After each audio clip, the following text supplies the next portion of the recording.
Today, we're gonna do our secret family recipe that I like to call Pittsburgh pork chops. First invented, I believe, by my grandmother. But all you're gonna need is some basic ingredients that you see here, and the kosher salt comes into play on that process called dry brining. So pork chops, I like, and all poultry, I like to brine first. The dry brine method is simply coating them with salt, a liberal amount of salt, and letting them sit uncovered in the refrigerator overnight. 24 hours is preferred. And the second ingredients will come into play. We've got some Montreal steak seasoning, some olive oil. It's going to come out with a real nice gravy. I think you're really going to like it if you try doing this.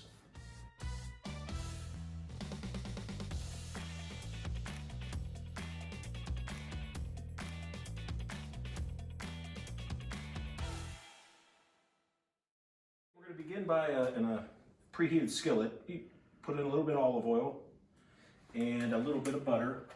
The object here is to you want to brown the pork chops to a really rich, dark flavor. Something that smells, looks exactly how you want to eat it. You can see the skillet's pretty hot. You're using the olive oil to raise the smoking temperature of the butter.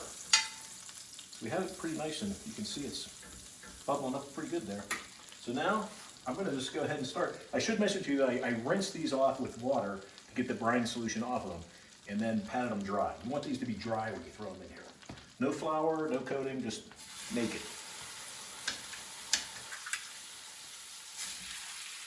I might go with a little more heat, and now we have to wait till they're browned up. It's going to take a few minutes. And the first spice we're going to add is I have Montreal steak seasoning I like. Be aware if you have any garlic allergies, it has garlic in it. So I just sprinkle that on pretty liberally while we're browning, and I'll hit the other side when we come back from browning that side. Another helpful hint is a bacon press. Everybody should own one. But what this will do, I'm going to put this on here, and you can hear the difference.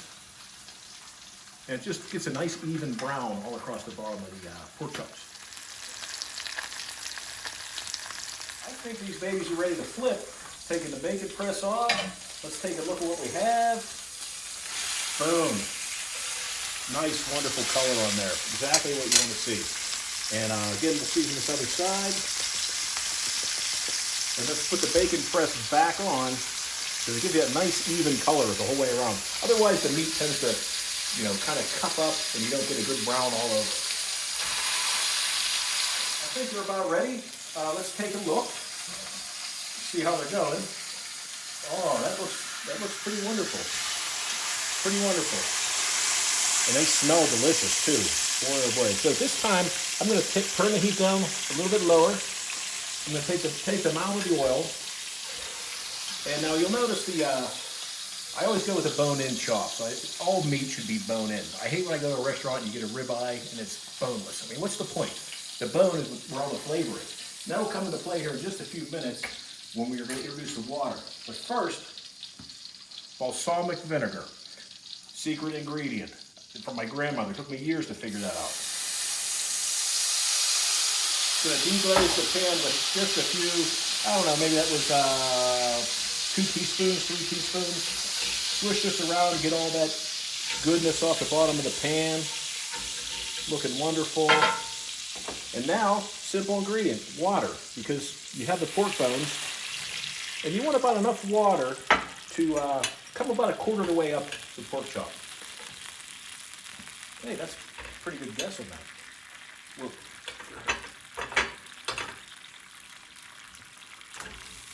Whoa. Uh-oh.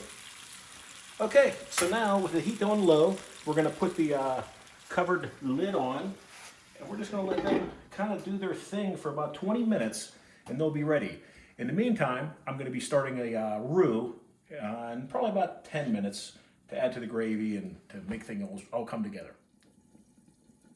It's about halfway through on the cooking. We take a look at them. Oh, it's nice. See how it's pulling away from the bone a little bit? That's what you're looking for. The water level looks pretty good. It may add a little bit of water, but you can see it's turned into a nice gravy stock there. So I'm going to go ahead and flip these. And we're probably going to let them sit for another, maybe 10 more minutes. Okay? In the meantime, I will be getting to start the roux with my second skillet. And you can see that The drippings in there were from the bacon press. That's all good flavor, you know. It's fat, acid, and salt, right? We had the salt covered. That's the keys to the flavor. We had the salt covered with the Montreal steak seasoning. We have the fat of the pork chop, and you know, had the fat right around the outside, and of course all the glorious amounts of butter. And the acid, interestingly enough, it took me a long time to realize this, was added by the balsamic vinegar, of all things. So if you stick with fat, salt, and acid in every recipe, you're going to be successful. It's the key to flavor. Okay, so I'm going to go ahead and melt this butter and oil, and then we'll be adding about an equal amount of flour to it, and that's the start of the roux. Now it's time to, you can see in here, I'm going to mix the butter and the oil up just to get it evenly coated and nice and hot. And it's key. You want to make a roux first. You always have to cook the flour, and it's about equal, like we said before, and it'll get the floury taste out of the gravy. So I just put this in. I'm looking at, just for consistency, something a little bit less than wallpaper paste for you young kids that nobody has wallpaper anymore. It's I don't know what the allegory would be, but yeah, I'm not really measuring anything. This is going to be a thickening agent for all that wonderful water that's going on in there. So let me stir this up, and I think that's pretty good. Maybe just a touch more.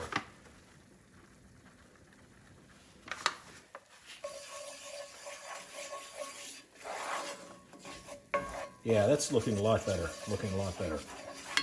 About the consistency you want. And that's gonna cook there for about 4 or 5 minutes, and then it'll be ready to add to the gravy and good to go. Now I think we're ready. The roux's cooked for a little bit. That's ready to roll. I'm gonna take these pork chops out for right now, and kind of let them rest a little bit, I guess, over here on the plate. And I'm gonna dump this juice into the roux and begin making the gravy. So let's see how this goes. Everything seems to be pretty loose. Okay, here we go.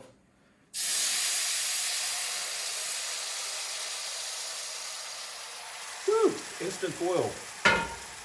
You may notice the extra pot in the background.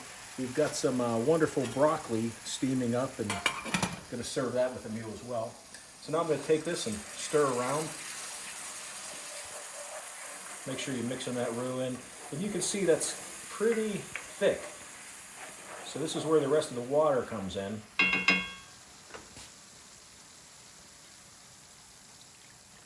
Thin that out a little bit. And the idea is we're going to, after we create this gravy, we're going to put the pork chops back in and let them soak up all that goodness. And a little special ingredient I'm probably going to add is this pork base. Yeah, that's going to be important. It seems like anymore pigs don't have as much flavor as they used to. And this stuff is, you got to watch it, it's pretty salty. So just a little bit will do. You know, maybe half a teaspoon, that is. Put that in there. Gonna come back and stir that in. And I think I'm gonna add a little more water before we get too far along. Okay, I'm back with some more water, looking to thin this out. So I still want to cook for, I don't know, maybe 5-10 more minutes. There you go, that's nice and thin.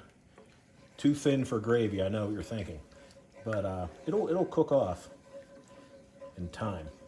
So we're gonna go ahead and now we're gonna add the pork chops back in. And then see the little juices on? That's all flavor, man.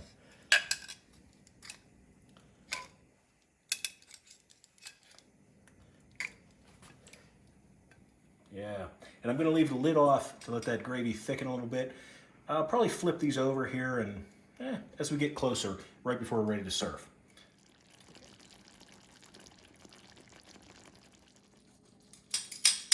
Okay, what I'm seeing here is that, look at the nice meat's pulling away from the bone. You know it's done. You don't have to, worry about temperature or the meat or anything like that. I'm gonna flip these over and get ready to plate And the next shot you should see will be a full dinner plated. Hope you enjoyed.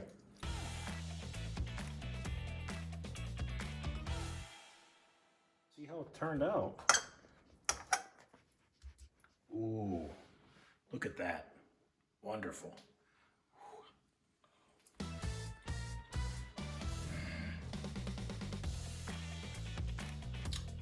That's a pork chop. You'll love that. Hope you enjoyed. Have fun. Try it yourself.